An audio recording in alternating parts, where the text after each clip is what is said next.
Hi guys, it's Kayla, or Moon, or your resident educator on everything BL. What's up? So a couple months ago, the streaming platform Gaga Ulala made a poll asking people what they want from BL in 2023, and the results went viral. At first, I thought it was satire, so I went to check for myself, and it wasn't. Personally, I think actors who can act being voted so low is a joke that writes itself. Around the same time, the production company 9NAA announced their upcoming BL series Venus in the Sky with a very provocative poster. I don't know if you'd call it divine timing, but the timing did indicate a trend, and that trend is the steady rise in BLs that contain sexual themes. In Thailand, this kind of content is referred to as NC, or not for children, so that's the term I'll be using throughout this video. When it comes to this topic, I have a lot to say, so to spare you from the pain, I'll be splitting the discussion into 3 parts: sex positivity in BL, exploitation versus representation, and the need for sex education. Let's get started, shall we?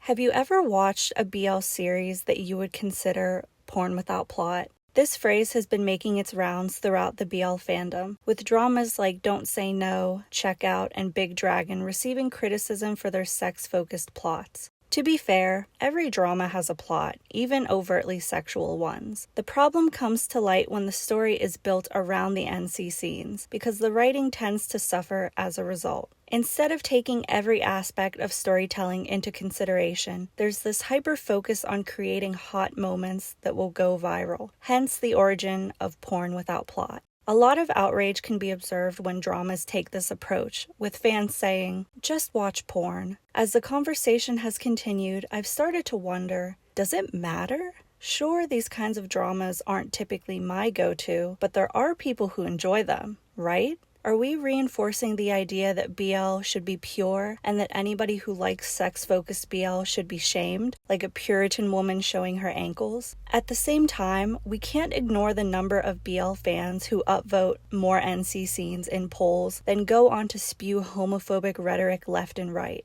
I think we sometimes conflate people who like watching NC scenes with people who fetishize gay Asian men, when in reality, they're 2 separate groups. This is where I want to bring in the term purity culture, which is an evangelical movement that grew in popularity during the AIDS crisis throughout the 80s and 90s. This movement painted gay men as dirty and pushed for abstinence, among other ideals that are rooted in homophobia. Today, this term is used broadly to describe things like the sanitation of LGBTQ+ media. When it comes to BL, purity culture is an especially fascinating spectacle because it speaks to the way some fans view the genre. Take the series Together, for example, which garnered the opposite reaction as the dramas previously mentioned. Many people praised it for its lack of NC scenes, claiming this made it better compared to other dramas. What we saw with the reaction to Together was that same homophobic association between gay intimate relations and dirtiness, even down to non-sexual gestures of love. Because this series was devoid of sexual intimacy, it sparked a range of debates that somehow always returned to the concept of purity. Another example I want to elaborate on is the upcoming series Only Friends and the backlash it received when the trailer first dropped. For some background, this series will be directed by Jojo Tichakorn, who worked on past dramas such as Gay OK Bangkok, Friend Zone, Three Will Be Free, and The Warp Effect. As an openly gay director, his hope is to expand gay representation in BL, and Only Friends is expected to contribute to that. However, this story about a messy group of queer friends hooking up with each other has been deemed bad representation to some. The hypersexualization of gay men is a concern, and how this depiction will reflect on the community. Now let me be clear. It's so valid to be concerned about the way the LGBTQ+ community is being represented in Thai BL, especially when you consider the soft power the genre holds in spreading awareness for marriage equality. But is JoJo really the one to be directing that anger towards? Honestly speaking, do you want queer people working in BL or not? And if the answer is no, is that not workplace discrimination? Tearing down somebody who is trying to help the genre progress seems counterintuitive. Never mind the fact that JoJo is an outspoken gay man in a country that has conservative legislation. Just existing in that climate, you have to fight 10 times harder to be heard, and it's through BL and LGBTQ+ dramas that JoJo is able to platform his advocacy.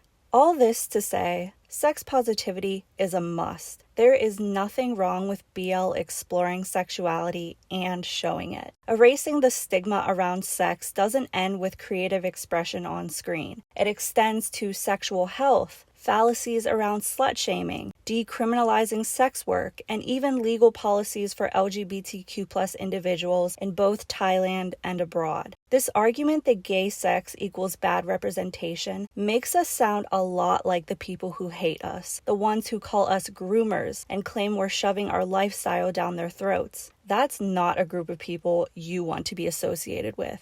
Believe it or not, BL is not the only industry in Thailand that has come under fire for the inclusion of NC scenes in dramas. Thai soap operas depicting heterosexual romance are infamous for airing racy, gratuitous sex scenes. Channel 3 in particular has a years-long list of criticisms for the way the network has depicted rape and sexual assault, but that could be an entirely different video. My point is, Lacorn also utilizes NC scenes in order to create viral moments, but because of the fetishization and the hypersexualization I mentioned before, people go into the NC scenes in BL with more caution.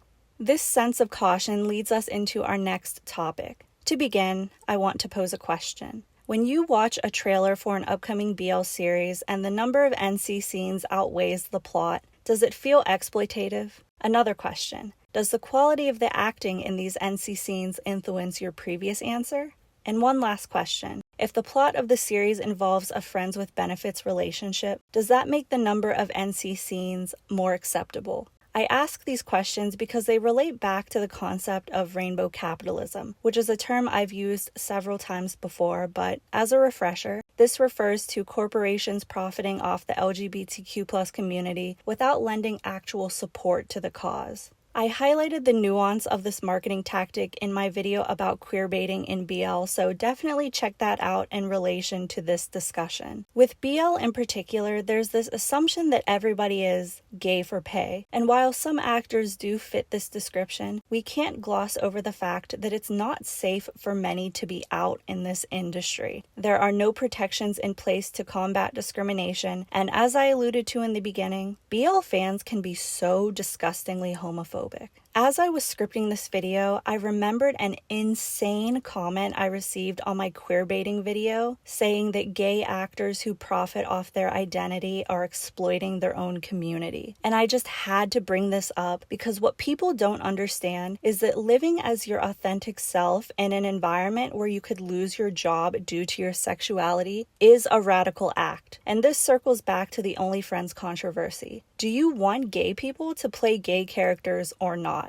How is us simply existing in an industry where we're constantly fighting for representation exploitative? People don't tell Jennifer Aniston to stop starring in rom-coms because she's exploiting her straight identity. And let's be real, gay people should be able to profit off their identity. But this is just one piece of the puzzle. In fact, this part of the discussion is so touchy because everybody has their own criteria of what counts as exploitation. For myself, I find that it's a case-by-case issue, meaning there's no umbrella judgment of all BL that are NC heavy. What's important to me is how the content is being treated, and a good indicator of this is how the actors and the production team speak about their work. You can tell when somebody has respect for the roles they play and the space they occupy in the BL industry. A good example of actors recognizing their impact can be seen with Moss and Bank from Big Dragon. This BL was written off as another porn without plot series, and while I can't speak on that, I do know that Moss and Bank have been nothing but vocal and supportive of LGBTQ+ rights in Thailand. They even spent the day at Bangkok Pride this year, which seems bare minimum, but is actually quite meaningful in the present climate. And they are not the only actors who acknowledge their responsibility year-round.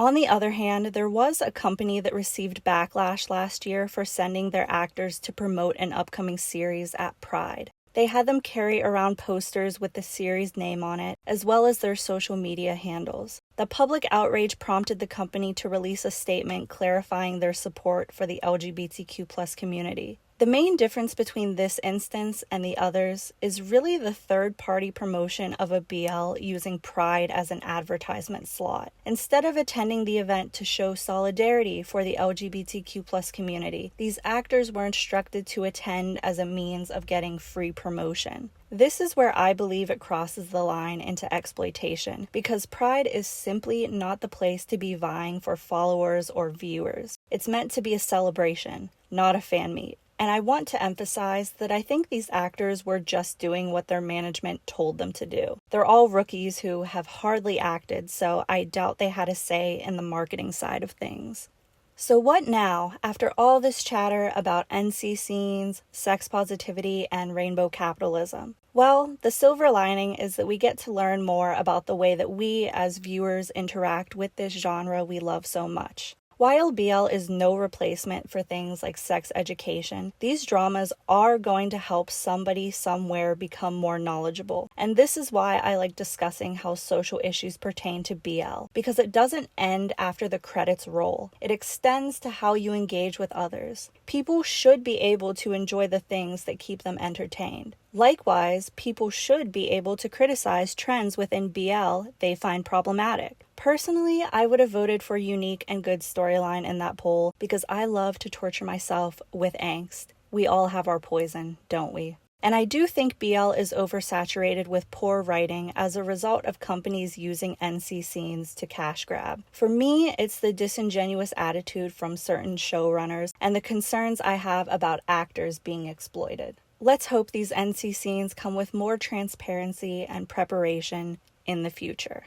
In the description, I'm going to link some reliable sources for inclusive LGBTQ+ sex education, as well as the University of Washington's database of primary sources for LGBTQ+ history. Seeing as it's June, I would really appreciate if you all went and read even just one fact you didn't know already. Oh, and happy Pride Month!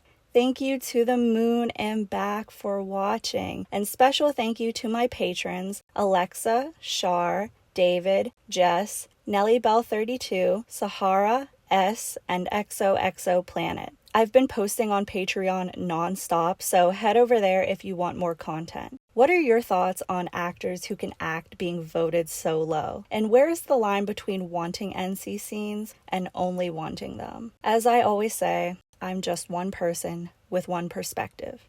Again, thank you so much for watching, and I'll see you next time. Bye!